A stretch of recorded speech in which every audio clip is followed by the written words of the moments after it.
This one's for you, LaShawn. This is an iPhone film, y'all. Give me a break. That was extraordinarily embarrassing. Let's begin.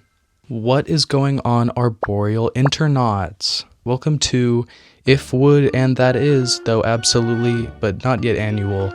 Not really. Anyways, let's cut to the chase. I Carry On a Carrion. It is the 5th song on Andrew Jonathan Leslie Marie Hozier Burns' 3rd studio album, Unreal on Earth. It acts as a quiet and breathy pause between two of the album's biggest and most intense songs, Francesca and Eat Your Young.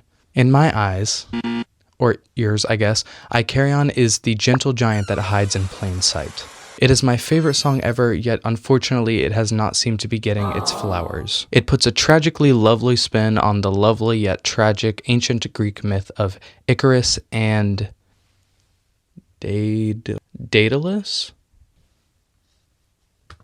Daedalus. Yeah. But before we can fall into that sea of madness, I need to take you back to the beginning. The first time I heard it, if you will. I'm sure you won't. Picture it. You're a dramatic teenager dealing with the psychological effects of Accutane, and it's 7 p.m. in the beginning of winter. You're driving your 2002 Acura MDX in Honda Red to your best friend's house, listening to Hozier on the staticky Bluetooth adapter you bought at Walmart for $14. You're speeding down an old country road like always. Familiar songs are playing. The work song, The Would That I, the humors of whiskey and the like. You haven't yet dived limbo first into the new Hozier album. You've got a life to live, people to see, a Monster High makeover streak to uphold. I know that's right. Then suddenly, snapping you out of the angst-induced trance you are in, a breathy, haunting, and yet powerful voice comes careening out of the Bluetooth adapter, which is a way I have been described a few more times than anybody should be comfortable with. If the wind turns, if I hit a squall, allow the ground to find its brutal weight to me. A fairy tale-esque guitar starts to strum, and suddenly all the memories of everyone you know that has since died come flooding into your mind, reducing you into an uncontrollable sobbing mess. Now parked at a stop sign, facing the deserted crest of a highway you know all too well, the tears are silently rolling down, and this is just the beginning. Calamity involving an ornery goat, a litter of cats, Milo's sweet tea, and the bird from Up saying the N-word ensue. Maybe that's just me, and maybe it is just me, and it is me, and we're talking about me, so let's move on. That being said, one little disclaimer, these are my uneducated and uncultured opinions, so please don't hate me, because if you do, I will never recover, and I'll have to climb aboard a small boat and sail the ocean blue until I wither away a sun-bleached and wind-blown old man, and you wouldn't want that.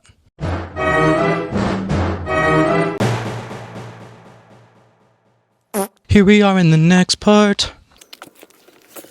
Well, hi. That sounded weird. Hi.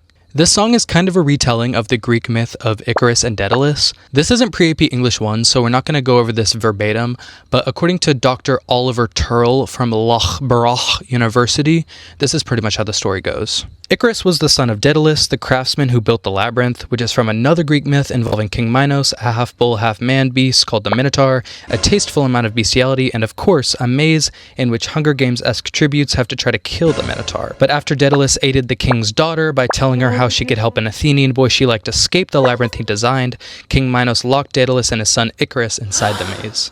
By the way, when Dr. Turl mentions the king's daughter Ariadne liking this boy, he says that she clapped eyes on him, which is lovely. Intruder. Daedalus fashioned some wings out of feathers and wax for him and his son to use to fly their way off the island of Crete. They escaped and flew up into the sky. Daedalus warned his son not to fly too close to the sun, however, Icarus got carried away and promptly did just that. Upon which the wax in his wings melted, he fell to his death, drowning in the sea surrounding the island of Samos, a sea which is now named after him. That's pretty swag for Icarus, like at least he got something out of the journey. Anyway, the website I got this from is called Interesting Literature, which I applaud for being like hilariously literal, but also it's like brazenly confident that the literature I just read wasn't like extremely boring as hell. Whenever I was researching for this, especially whenever I was on the website Interesting Literature, I started just randomly Googling and I found out that someone who lives to be 110 years old is called a supercentenarian, which is like so entirely badass that it makes me want to develop a healthy lifestyle just so I can call myself that. Icarus sure did not get to call himself that though. Anyway, done with the laptop. It's actually just going to go right here next to me instead of on my lap. Now I can't read this. The main theme of the story of Icarus, like a lot of Greek myths, is just to be very aware of your hubris, aka overconfidence, which may or may not be telling of the theme of the song that we are talking about today. According to Google's AI overview, which I would drown in the ocean myself if I could, technically it also covers themes like disobedience, ignoring the wisdom of your elders, and ignoring your own limitations, which to me just sounds like Hubris Part 2, the sequel, but what do I know? As far as Greek myths go, the story of Icarus is extremely well known, in my opinion. If you've ever scrolled Pinterest for like 1 second or longer, you will have seen a pointillism black and white tattoo of a winged man falling from the sky in the nude.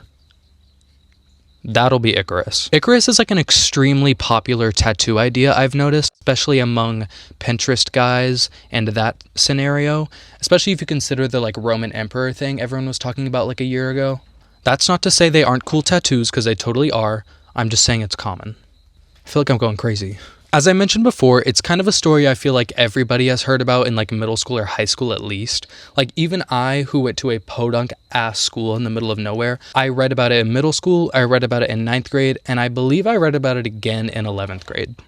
And to be honest, even if you've never heard the story yourself, you've probably heard the phrase flying too close to the sun before. I feel like everybody's heard that. Or even just doing anything too close to the sun to just mean you went too far. An example I noticed recently is in Mina Lay's video, let me not mess it up, The Luxury of Privacy and the Celebrity versus Influencer Paradox, when she's talking about how Austin Butler method acted too close to the sun.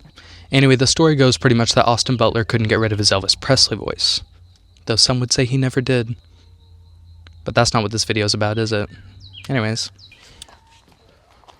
Hi, it's later. This video is slowly derailing into madness. The point I'm getting at here is everybody knows about Icarus to some extent, but what I really want to know is why Hozier used this specific myth for this specific song. Of course, Hozier is not a stranger to using literary references or devices in his music all the time. I hope this is focused so bad. Eat Your Young from Unreal on Earth. It is heavily inspired by Jonathan Swift's 1729 pamphlet, A Modest Proposal, which is a satirical essay about Irish people fixing their poverty and famine crisis by selling their children to rich English people to be eaten. At least that's what I remember from, reading it in Pre-AP English 2 years ago. But I did skim SparkNotes, so I'm a scholar. According to SparkNotes at least, it calls out the greed and gluttony of the elites, while also calling out the inaction of the poor people. Poors. But that's just one example. Talk to Selby in FWMB like real people do, and probably all of his songs to some degree are at least based on or reference some kind of literary work. Don't ask me which ones, because I wrote all of this down weeks ago and I didn't save anything that wasn't I Carry On related.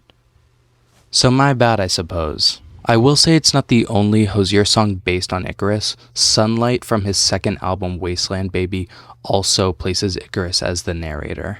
According to some Reddit post I found while looking stuff up for this video, they might be related songs or sister songs. I will say also, in researching for this video, I realized that other people know a lot more about Hozier than I do, so now that, we're this far, I think it's time for another little disclaimer. I just want to say I don't watch all of his interviews, I don't read all of his lyrics, I don't really know what's going on with him most of the time. I'm just a regular Hozier fan that really loves I Carry On. Carrying on. My back hurts from that. I'm making something in my room. Good night. Oh, sorry. I was just catching up on my Hozier interviews. Let me just set that down. Wouldn't want anyone to be bored.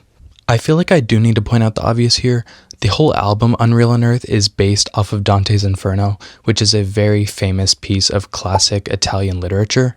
I actually just learned in my humanities class last semester that Dante's Inferno is part of a larger work called the Divine Comedy. It actually consists of 3 parts: the Inferno, which is hell, Purgatorio, which is purgatory, and Paradiso, which is I think supposed to be heaven or paradise. In Dante's Inferno, Dante is the narrator, and so I feel like the flow of music in Unreal on Earth is the way that Dante describes traveling through hell in Dante's Inferno. at least according to the way Dante describes it. I was watching According to Alina's video about the whole album because I was curious which of the 9 circles of hell I Carry On refers to. She says it doesn't actually refer to any specific circle, it actually refers to an illusion Dante makes to fear in his journey through hell. Before I go into detail about that part though, I just want to clear up all the allegations, clear up all the rumors, really figure out where each of these songs lines up. I'm only doing Unreal on Earth, the original album, not Unaired and Unending or Onion, only because I'm tired and this is already taking too long. Now that is joke writing. I like that I said this is taking too long and I haven't even started filming and editing yet. I also like that I wrote this part in. This too. Anyways, so where does every song fit into the circles of Dante's Inferno? That smells wondrous. Does Selby Part 1 and Part 2, being the beginning of the album, refer to the beginning of Dante's journey through hell? Part 1 is dark and mysterious as it refers to Dante waking up in a forest. Part 2 refers to Dante's fervent resistance to enter hell. He sings, "I do not need to know where we begin and end." First time refers to the first circle of hell called limbo, which is where you go if you're like not badass enough to like be in actual hell, but you're not good ass enough to like go to heaven. Francesca, which is a great song, and The Man of the Hour, I Carry On, refers to the second circle of hell, which is for lust. Before I go on, I know you may be thinking, Owen, why does a song that refers to lust make you cry about your dead relatives? Fair question 1, I don't really know, and number 2, I haven't gotten that far yet. In this circle, violent winds whip these tortured souls all up and down and all around, like this train I've been working on.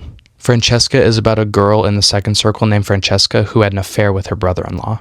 And I Carry On is, according to the website I got this from, just loosely based off the circle. Icarus is part of it. We've already done all that. Apparently, Hozier said in an interview that I Carry On is like a continuation of the feeling of Francesca, but in a more like calmer setting, which is just fabulous. Eat Your Young is for circle 3, which is gluttony. Eat gluttony. Damage Gets Done, featuring Brandi Carlile, is circle 4 for greed. In this song, he talks about feeling like a millionaire, being broke, being reckless, craving the best of the best, but also like needing nothing to feel like you have it all. Who We Are is circle 5 for anger, which is the circle I fell into whenever I took the Dante's Inferno quiz that my professor had me do. I like this song because he sings "Hold Me Like Water" or "Christ Hold Me Like a Knife," which is like a beautiful lyric, but I choose to hear it as "or Christ hold me like a knife." Son of Nyx, which was my song of the year in 2024, refers to the transition into the city of Dis. I think that's how it's pronounced, D-I-S, I don't know. Definitely don't ask me about my song of the year in 2023 though. Anyways, this part is supposed to be the transition into where it gets like really crazy, which I love the implication here that the upper levels are just like fun, crazy, silly hell, and then the rest of them are really when you get serious, as if we're not already like in hell. I'm doing this out of spite.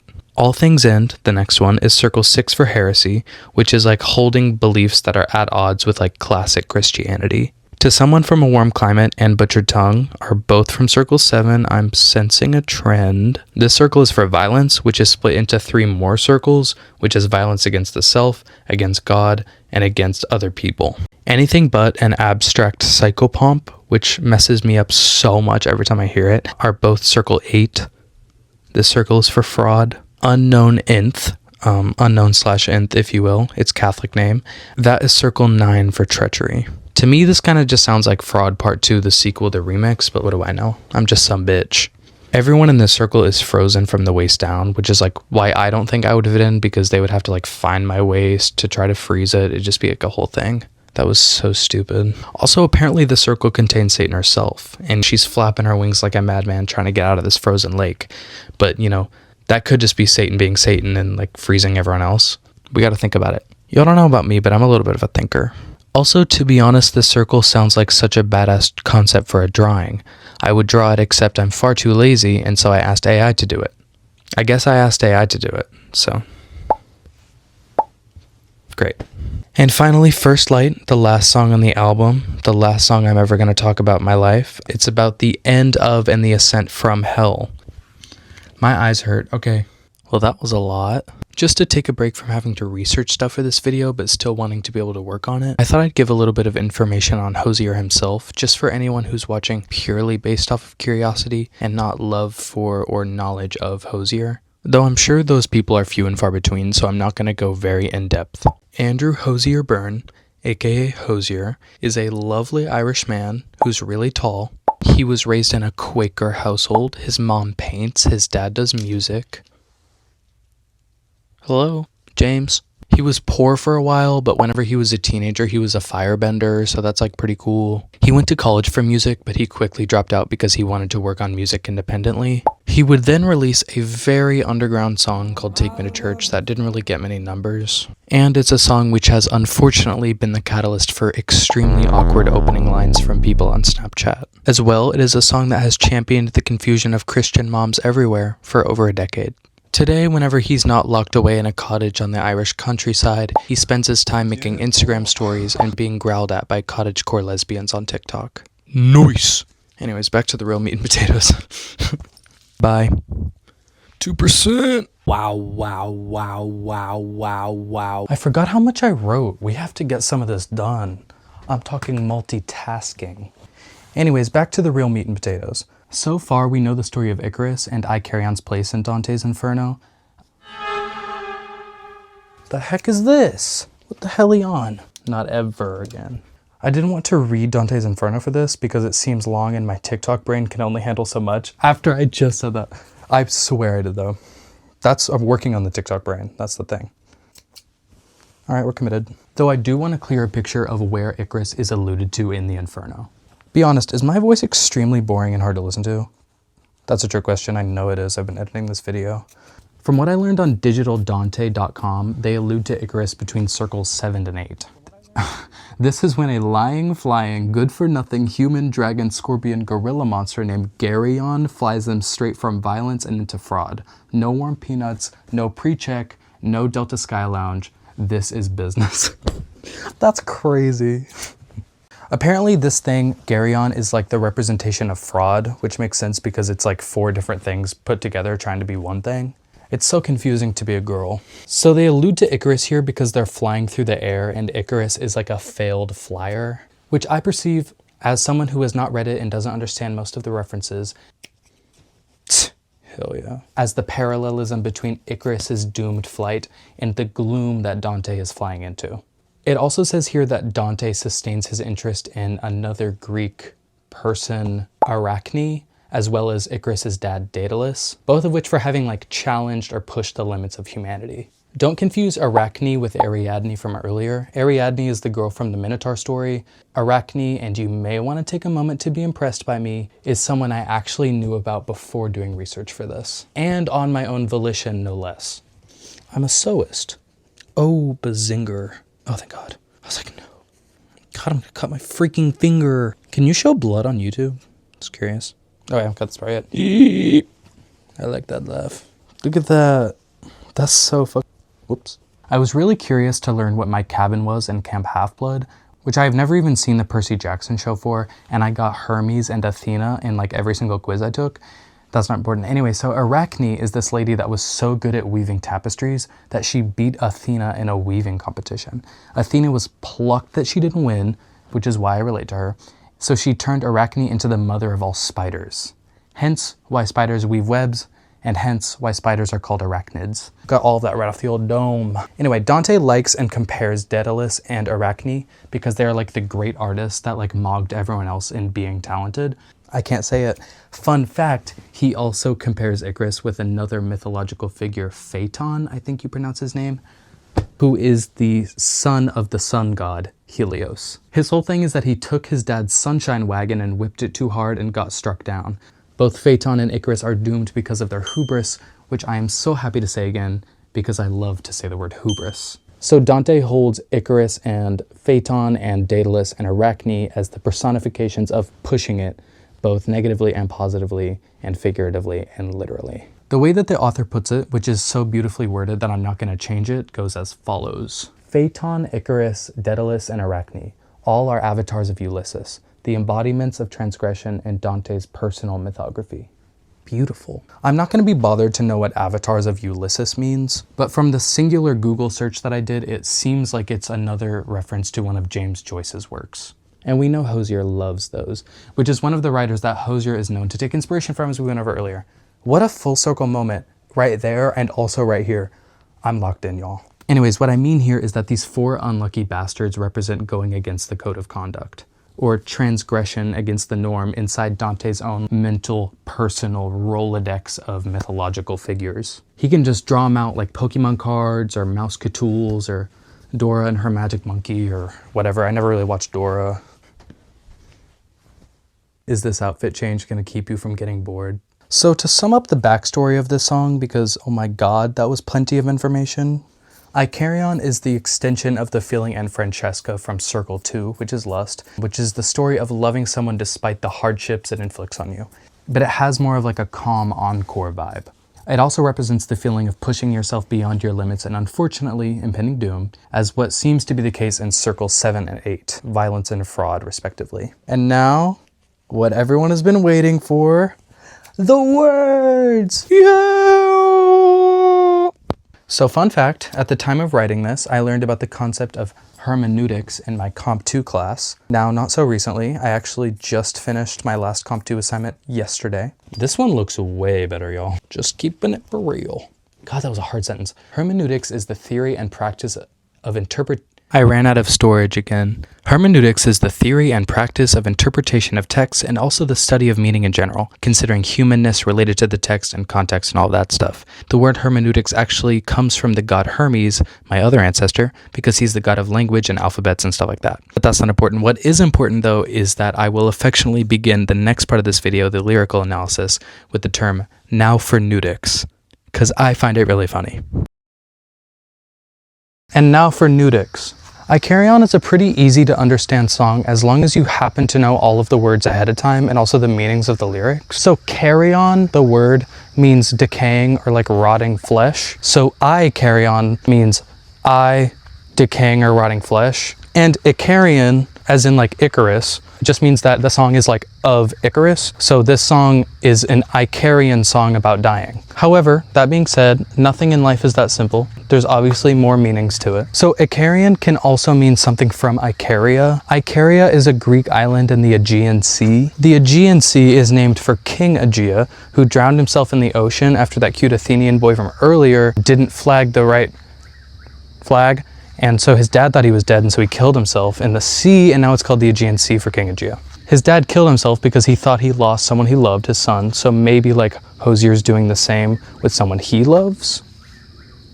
And I apparently have one more theory about the title. So as I said, Icaria, or Icaria with a K, if you're nasty, it's an area in the Aegean Sea, but it also happens to be a thing that people call the blue zone. Or I guess a blue zone. A blue zone is pretty much an area of the world where people are considerably more healthy than the rest of the world and live a lot longer. It could even be supercentenarian years we're talking about. That's 2 for hubris and supercentenarian, so that's pretty beautiful. This could be a reference to how Hozier or the narrator could be willing to die for someone, or do the only thing greater than that, which is to live for them as well. When you live for someone, you're prepared to die. That is number 2 for Steven Universe references, which is in fact a new low, but we wouldn't want to get too high. We saw what happened with Icarus. Now that we've gotten through one singular title in that amount of time, let's do a Brittany Broski-esque slam poetry reading of these lyrics, shall we? I did decide to dip into genius.gov to see what the girls had to say about I Carry On. There wasn't much for me as I'd already kind of read most of it, but they did introduce me to a word that I had forgotten from my humanities class,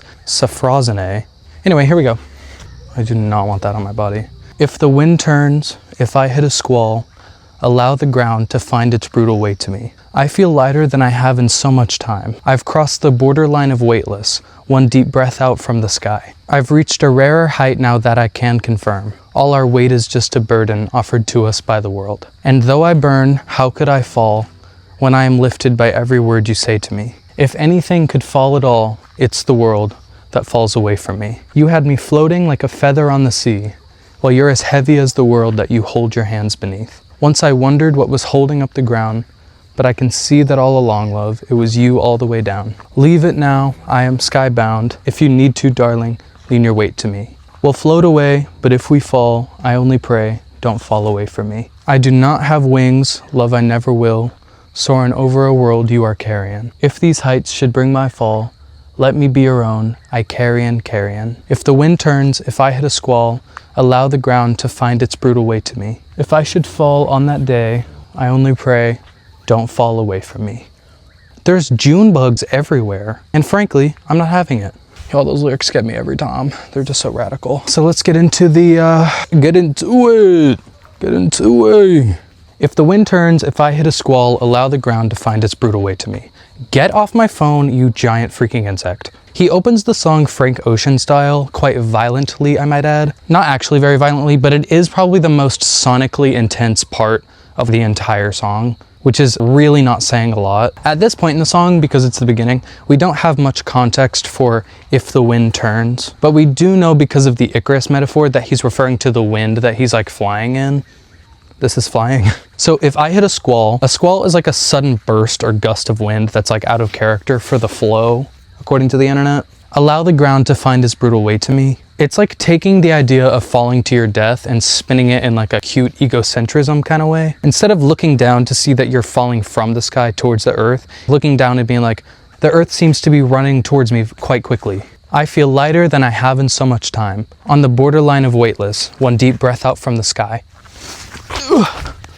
I can't do much. So this is the first half of the first verse of the song. I feel lighter than I have in so much time, to me is the first part of it that really signifies that it's actually a love song. I think his feeling lighter can be attributed to this new love kind of lifting him up with this new person. I've crossed the borderline of weightless, one deep breath out from the sky. To be honest, I only kept these parts together just because I don't think they make any sense at all separately. The 360 action has ended because the thing died. I struggled a lot with what I thought the metaphorical reason for these lyrics was. What I've come to is I think it's just more of a literal statement. I've crossed the borderline of weightless to me just means he's met the threshold of being on the ground, and one deep breath out from the sky to me means that he's within the next breath going to fly away. I've reached a rarer height now that I can confirm. All our weight is just a burden offered to us by the world. When he says he's reached a rarer height, I think it just means that he's flown higher than anyone can or should at all. Kind of like a humans can't go to the bottom of the ocean for a reason kind of way. And I love the irony here that the further and deeper he falls into love, the higher into the sky he goes. All our weight is just a burden offered to us by the world. I also struggle to find a more metaphorical reason here. I think it's mostly literal. Nobody said that every lyric ever had to have a deep and metaphorical meaning. Hissing? You're a bug. By the way, today was my last day of school. So he's saying here that weight is what lets you fall, meaning that the earth is also what gives you weight and ultimately the reason that you fall, which is extremely true. Our weight is completely dependent on the planet that we're on. We're gonna weigh different if we're on the moon because the gravity is different there. I think this kind of foreshadows that there's a villain in the story Hozier's singing about, but the villain in this instance is the earth itself bringing him down. Or I guess the earth itself for brutally meeting him up there. And though I burn, how could I fall when I am lifted by every word you say to me? Ooh, the pre-chorus, that mangy bastard, as I like to say. And though I burn is a pretty clear reference to how Icarus has flown too close to the sun, which is hot. How could I fall when I am lifted by every word you say to me? Ding, ding, ding, ding. That actually hurt really bad. We have officially entered love song territory. This is great news. The mothership has left the building. How could I fall refers to his lack of sophrosyne. He's unable to see the problem because he's just loving his little heart out. This means that the lover's sweet nothings to him seem to be flying him higher and higher. Since we know how the story ends, I also think it's a pretty dark foreshadowing. Almost like his lover wants him to fall from further and to land harder. If anything could fall at all, it's the world that falls away from me. Here we are in the chorus. I think that makes 4 Steven Universe references. This part kind of just serves to reinforce his delusions. Not only does the world come to him whenever he falls, whenever he flies, the world's just flying away. He's stationary. He is so firmly planted in his love for this bitch that he doesn't know his ass from his elbow. His mind is a blank slate, and honey, someone stole the chalk. You have me floating like a feather on the sea, while you're as heavy as the world. I think we can end it right there quite nicely. JK. While you're as heavy as the world that you hold your hands beneath. So here in verse 2, part 1, the Shrekkening, I love these lyrics. "You have me floating like a feather on the sea" is a really incredible and heartbreaking way to say that he's being held so softly and so gently by the surface tension of water, but he could just be like wonderfully and perfectly swallowed up by the water ruthlessly and mercilessly. The first few listens of the song, it sounds like a really polite thing to say, or a really sweet thing to say. You're holding me like a feather on the sea. But when you really start to think about it, not as much, you know what I mean? It reminds me of this song from Hozier's first album, self-titled, called Cherry Wine. He sings, "She loves like sleep to the freezing," which was one of my favorite lyrics because I thought it was so pretty. And then I really got into like the meanings of it, and then eventually I watched the music video.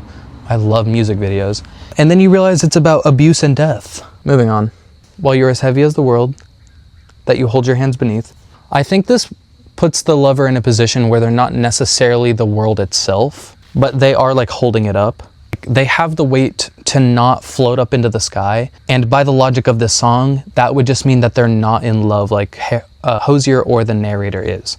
They're holding the world as a way to say, this world is the reason that you're gonna fall down, and I am completely fine with that. "Once I wondered what was holding up the ground, and I can see that all along, love, it was you all the way down." Verse 2, part 2, Grenda gets revenge. This part further proves the point from just now. "I wonder what is letting me fly so high and fall so hard. Oh, it's your big ass down there. Hi, thank you." All along, love is just like, it was you this whole time who orchestrated this whole scenario. They're all the way down because they're not lifted at all. They are all the way not in love. They are the opposite of in love, which is not in love. I do want to say though, he could also be making an inverse reference to like holding up the sky or hanging the moon and phrases like that, which is like when someone is so worthy and has so much admiration and so much respect about them that they could do something incredible, an incredible feat like holding up the moon. That could also mean though, at least from human point of view, especially of the time of Icarus, the opposite of the sky is the ground. And so in a way to say you hold up the sky and I love you for that, you hold up the ground and I don't love you for that. But that's just a thought. How the turntables, I suppose you could say. Who has the higher ground now, peacock? "Leave it now, I am skybound. If you need to, darling, lean your weight to me." Pre-chorus 2, let's work it out on the remix. Going through the song word for word, this is probably the most heartbreaking part. It's definitely the most devastating. "Leave it now, I am skybound." He's like pleading with them to feel as much love as he does. "Leave your weight down there, you heavy ass motherfucker. Let's go fly together. Let's love each other. If you need to, darling, lean your weight to me." He kind of flips the script on us here, I'll say that. If you're not going to love like I am, teach me how I can fall out of love like you have. Which you can't really give someone a lack of anything, love in this case, but he's asking like, give me your weight, which weight is something tangible. So I think that's how that kind of works. I think it kind of straddles the line between I want to relieve you of this burden you have, and I want to do that because I love you, but also I want to relieve myself of this metaphorical heartbreak because you don't love me. "We'll float away, but if we fall, I only pray, don't fall away from me." Chorus again. This part's what really got me whenever I first started listening to this song. So coming from what he said in the last pre-chorus, "Lean your weight to me," he says, "We'll float away," as in we'll both be in love if you would just share what you have to hold. But if we fall, I think just signifies his unwillingness to accept that it might just be over. But he is acknowledging the possibility. "I only pray, don't fall away from me." He is so obsessed that he's saying, even if it's over for us, we can try again after we fall. Get the f out of here. Stop flying in my ear. Look at this. I'm disheveled. And my shit's all backwards. Which means death. They've fallen together, so who's to say they can't fly through the afterlife? James. Here's to second chances. Forgot I had those. "I do not have wings, love I never will, soaring over a world you are carrying." This part gets me too. I do not have wings, but I never will. I think this part represents his acceptance. I think this is to say, I have flown this far because of your love that lifts me, and not because of my own wings. You lift me up, I don't. I also bet the idea is that his lover gives him wings, like a Red Bull. Kind of just means he doesn't really choose to be in love. He is like the product of how incredibly he is. "If these heights should bring my fall, let me be your own, I carrion, carrion." There it is. The title. The thesis statement, if you will. "These heights should bring my fall, I bet it's just a way to convey like what's going on in the present moment. He's flying high, and at any moment he could burn. A small part of me thinks that this is kind of him moving the blame over to himself. What was once the world is the meaning for my fall is now these heights are the reason for my fall. It's my fault for loving you so much. And because I love you so much, that's why we're going to fall, and I'm sorry. Let me be your own Icarian carrion. That's it. The reason for the season. If I fall, if I'm lying dead on the ground, keep on loving me, because I am forever yours. I flew too high and I loved too much, and I just could not handle the amount of love that I had. And ultimately, because I had so much love for you, I lost myself. In this instance, his own life. Anyway, now for the final lyrics. If I should fall on that day, I only pray don't fall away from me. The chorus part 3, I ain't no hot dog time machine. Putting a day to his final fall, to me is just like the white flag. It's to say when he falls rather than if. When I fall out of the sky, I pray that you stay with me. And we can continue our relationship into whatever comes next. That's just crazy. But what's even crazier is that's the end of the song. Ultimately, what I have gathered and what I would share with passersby if they were to ask me, Owen, what is the meaning of this Safrozenic Icarian tune? So here it goes. The synopsis, my thesis statement. Icarian tells the story of a person who is so in love they are ready to give their all, regardless of the consequences and without reciprocation, in life and in death, Icarus style. I fell off a skateboard, by the way. That's what this is. Occult radial fracture, anyone? I made a YouTube short about mayonnaise and everyone got mad. Okay, bye. What they don't know is your real advantage. I literally almost died editing that, so, but we're not done. Y'all, I'm sorry, but I need to get my goddamn money's worth out of this outfit. Young moviegoers may be sat in this moment going, wow, I can't believe my attention span is this long, go me. After that, you may be wondering, didn't he just say that this song makes him sob about his past relatives? And didn't he also say that it's pretty much an unrequited love song? What's going on here? Who are you? Get out of my house. As I mentioned before, calamity involving an ornery goat, Milo sweet tea, and the bird from Upsing the Inward do in fact ensue. As Icarian continued to play, I drove to my friend's house, I cleansed my face of its tears, I stared her point blank in the face and I said, I'm ready to go and you are. And yeah, naturally, I'm looking at her and then immediately the tears start chugging along. Right back to square one. Cut to me after that, huddled in her bed talking about, she said to come back and see her soon, but I never did. That being said, if I think about that too long, I'm going to start to freak out. So we're going to move on. Anyways, the thing about goats is they have to eat food to live. There's no crying in baseball. We have to go feed this goat. Anyway, so next thing you know, I'm riding in the car, I'm melting down into a pile of mush and rebellion. We're listening to Hellfire death metal cover from The Hunchback of Notre Dame. Do y'all know how disappointed I was when I found out that Ratatouille's not just like a bunch of pepperonis? Who wants a stack of wet tomatoes? While in the midst of that masterpiece, I say, hey, there's this song I heard earlier that I really like. Do you mind if I play it? And then I take her phone and I play I Carry On several more times. And I continue to cry about whatever my mind can grapple onto. And then we stop at a gas station. You may be thinking, oh, Owen was probably able to compose himself in the house and he won't walk into this innocent gas station drunk and shaking. But you'd be wrong. Oh my God, I've been wearing it wrong all day. Not this time, baby. I'm in this gas station clutching a Milo sweet tea to my body, shakily giving my friend $3 to pay for it. I'm hugging myself like my body would just fall into pieces if I didn't. Of course, we then mose over to the goat pen, where we have to walk this abominable creature named Brent. Now hiding out in this asbestos-themed room, I'm sitting there and my friend is wrestling this little goat like a blue ribbon gator. I'm sobbing on the cement floor whenever I discover a mother barn cat has collected a litter of kittens. I remember I had I Carry On playing on my phone while a little baby cat was suckling my finger as if it were its mother. Finally, we're done, and I say goodbye to all the cats. I've named each kitten the entirety of an individual Gabby Hanna song. My favorite one was I climbed out of my head and watched every time I find it, my defense scream. I know you don't. Whoa. Scout, come here. This is one of the kittens. I climbed out of my head and watched myself explode a thought without a body underneath. Do you have anything? Say something. Why are you so weird? We then clamber into the car, and I remember, without even having to ferociously lock in, that was the most time I had gone without sobbing that whole night. 2 minutes. And unfortunately for all of us, the reason for that was because I was watching Instagram Reels, and I saw that one where the bird from Up says the N-word, and it's so stupid.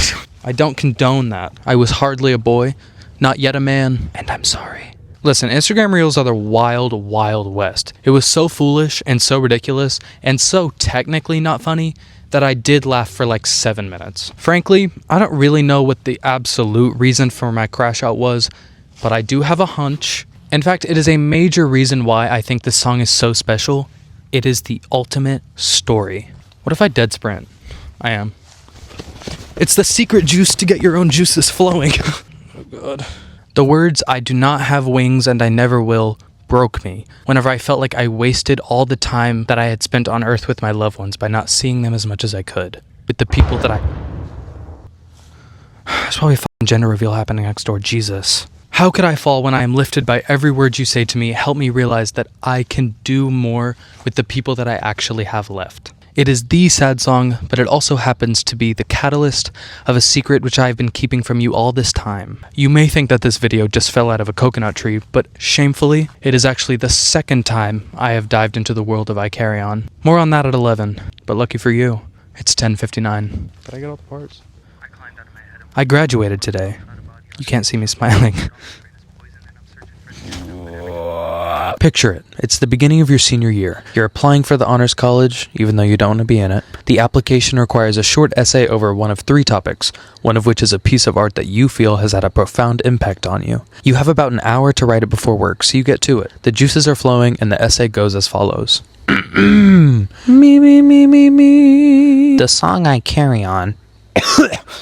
I can't do that voice. The song I Carry On by Irish singer-songwriter Hozier has made a profound impact on me. Based on the hundreds of minutes I have spent listening to this song, I have deduced that it is based on the Greek myth of Icarus. Yeah, duh. The story of Icarus is about a man and his son flying over the ocean with homemade wings. But Icarus, out of pride, flies too close to the sun. This melts his wings and in turn drowns him and his father, teaching readers to be wary of their pridefulness. I Carry On, however, turns this story into a love song. The song tells the story of being lifted by someone and allowing them to be lifted by you. In the end, when one falls, the two who love one another fall together. The part of the title Carry On means decaying flesh. I Carry On refers to the subject Icarus as in an Icarian lesson learned about pride. The title means that the main character is telling his or her story of death in a way that relates to the myth of Icarus. The first time I listened to this song, it was in the car on the way to a friend's house. Once I got there, I cried for almost 2 hours and still whenever I was helping feed her animals. Granted, I had just started a new medication which was known for its psychological effects, and I had just begun processing some deaths in my family. Regardless, the song allowed me to confront my feelings of grief in a way that honored my loved ones. While this song was intended for a romantic lover, the poetically vague lyricism leaves room for love of any kind. The 2 most impactful parts to me are the pre-chorus and the bridge. The pre-chorus has the lyrics, "Leave it now, I am skybound, if you need to, darling, lean your weight to me," which asserts that the narrator is supporting his or her loved one in their own time of success. Part of the bridge goes, "I do not have wings, love I never will, soaring over a world you are carrying." This part of the song reminds listeners that the narrator is still reliant on his or her loved ones for support. These lyrics and this song as a whole remind me of the inherent togetherness of being human. We are meant to rely on each other until our final moments. We are meant to love each other until our final moments. I want every other person that hears I Carry On to be reminded of the love that we have for one another. Whether a lover, a friend, a family member, or someone that has already passed,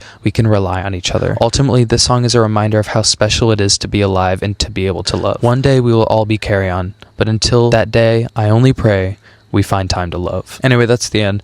But Owen, I don't have feelings for Christy North. That's not what you told us this song is about. What are you, some kind of idiot who should die? Well, my sweet hireling, that is the point. Though I had less context for the song and honestly less information rattling around in my brain at the time, I don't consider my interpretation of it wrong. I hadn't taken humanities yet. I didn't know the connection to Dante and his Inferno. I hadn't taken Comp 2 yet. I didn't know about Nudix, hermeneutics. I wrote about what I knew about that song in the moment and what it meant to me.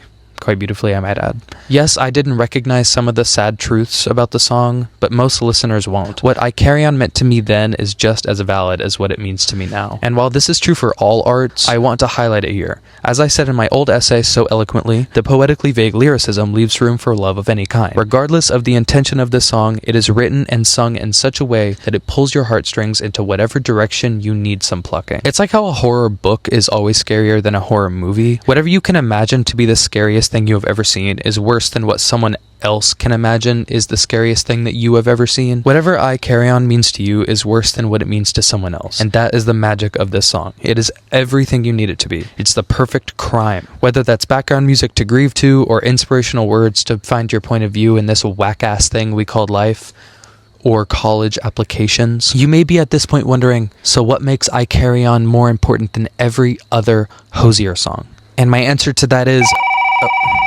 Oh, hold on, I have to take this. What's that? Oh, we lost the footage. You want me to explain it now?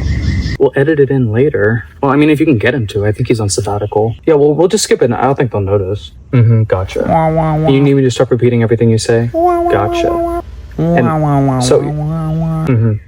Gotcha. Alright, well, I'll talk to you later, XOXO, love you, mean it. I swear this part of the video is cursed. Anyway, what I was going to say right there was, in all seriousness, which I'm known for diving into, this is my favorite song, and you could make my argument about pretty much everything. But it's different with this one, because my song is more special than your song. Anyways, I didn't want to go through this whole video without talking about some of the problems people have had with this song, or even like the whole album. Obviously, Unreal on Earth has been out for a while, and people have opinions, but from what I've seen, like perusing the internet, people are saying that Hozier is overplayed, or that he's like reaching too far out of his genre-bending roots. If we were to talk about I Carry On itself, people on Reddit have talked about how it's like boring, or it doesn't fit into the concept of the album as well as the other songs do. And I've even heard in real life from people that I trust that it's boring compared to the rest of the album. I mean, if you're right after Eat Your Young and right before Francesca, nope. If you're right after Francesca and right before Eat Your Young, of course it's gonna sound a little bit more like, huh. And you know what I have to say about all of that? I completely agree. Hozier's transcendent lyricism, his beautifully executed production, all needs to be kicked down a notch. I mean, who's gonna let an artist who literally represents artistic integrity grow and change? It's definitely not like growth and change is what like got him where he is in the first place. Hozier was born with Take Me to Church just ringing in his ears. He didn't have to write the lyrics down, he didn't have to play an instrument, he didn't have to get it produced. It just flowed out of his body like red wine right onto YouTube. And the rest is history. And everything was going great until he decided that as a 35-year-old, he would be a different artist than he was as a 23-year-old. I mean, can you believe? Obviously, I'm mostly kidding. People are allowed to have opinions about art and culture. That's like the whole point of it existing. Personally, and this is just kind of my own thing, I'm very fatigued of how critical the world is of things that like simply don't need it. Art is beautiful, and in a lot of ways, the entire point of being human, what makes us human. Maybe instead of hating on all of the art that doesn't fit into our expectations, we should create a society that encourages people to create change and celebrates whenever they create change that we want to see. Art isn't just something for lucky 20-year-olds and rich people to create so that the rest of the world can watch it and critique it. It's living and breathing and something that everybody should be participating in. Yet for some reason, all we seem to be doing is sitting around waiting for someone to create something that's different while inevitably growing bored of the last thing that we were interested in. I don't know. The amount of energy I spend trying to convince people that creating is literally like the point. I need like an honorary doctorate or something. But you know, what do I know? I'm just some bitch. So my mic was dead the whole time, and now all this background noise is ruining my audio. And so now I wasn't loud and clear so y'all could hear me. What the fuck am I saying? I want you to stay. To flawlessly... To perfectly segue out of that weird little rant, who let him in here? I just want to briefly touch on the impact of I Carry On the fan base and on the album, and... I want you to die. I feel like me towering above is kind of a power dynamic nobody agreed to. Now I'm sitting. I said that wrong anyway. I do want to talk about the impact of I Carry On the fan base, on the album, and ultimately society and nature at large. So obviously people are going to bring their flashlights out and like swing them around during the song. It's a sad song. That's kind of like the general rule. But like, how do people really feel? You know what I mean? Mostly out in the wild, people just talk about what it sounds similar to. I saw on YouTube somebody said that it sounds like The Boxer, and I listened to it and it's actually a really good song. I also heard that it sounds like Cool About It by Boy Genius. Across the pond over at reddit.gov, I heard some people talking about how there's a chisel sound in the background, and I've listened to it probably 7,000 times, and I've literally never even paid attention to it. I'm usually busy sobbing during that part of the song, so I just didn't even realize. A lot of the opinions that I'm seeing is just that I Carry On is completely underrated. which is kind of the whole point of this. As far as the role Icarion plays in Hozier's discography, I find it pretty straightforward. It's an acoustic ballad that makes you feel like you're being crushed by every single thing you've ever felt at the same time, all with poise and grace, of course. Hozier's a Pisces, so this is pretty standard stuff. Unfortunately, Icarion has not slithered into the mainstream as much as I had hoped. Like, don't get me wrong, I love to know songs that most people don't know. I love getting to love music that people don't love. I just want to see, you know, some covers, some essays, some artworks, you know what I mean? That'd be great. Not that there isn't covers, there are. But, you know, dare to dream, I suppose. If I wasn't lazy as well as stupid, I would probably learn how to play the song, but, you know. Yeah. I would like to apologize for my extraordinarily boring voice during this entire video. I figured I would have grown out of it by the end, but the only thing I've grown out of are my clothes. You ladies get it. Also, I just opened a store in Imprint, so if you'd like to help me pay for college, feel free to buy some art from me. I make really good things. Anyways, that's all I had. Bye. Bro, hello. Here are some similar songs for your listening pleasure. Hozier's own Swan Upon Leda has a similar sound, but that song is about women's rights to their own bodies. Shrike, Butchered Tongue, Wasteland Baby, and Spock are pretty similar in my opinion. Outside of Hozier, Robert's Place by Simon Robert French has a similar sound that you can astral project to. Chinese Satellite by Phoebe Bridgers has a similar loving in spite of message and is also just incredible. Girl, Cool what? About It by Boy Genius. Camps By and By has a similar sound. Pretty much all of Gregory Alan Issakoff's music is pretty similar in vibe. Come Out and Play by Billie Eilish reminds me of Icarion weirdly. Mom's New Car by Jake Minch has the same fragility as Icarion. White Ferrari by Frank Ocean is one of my favorite songs of all time and has a similarly blunt intro into the heartbreak pipeline going. And of course, What? 360 by Charlie XCX featuring Robin and Young Lean is pretty much the Icarion extended cut. Right. But when can I hear the next one?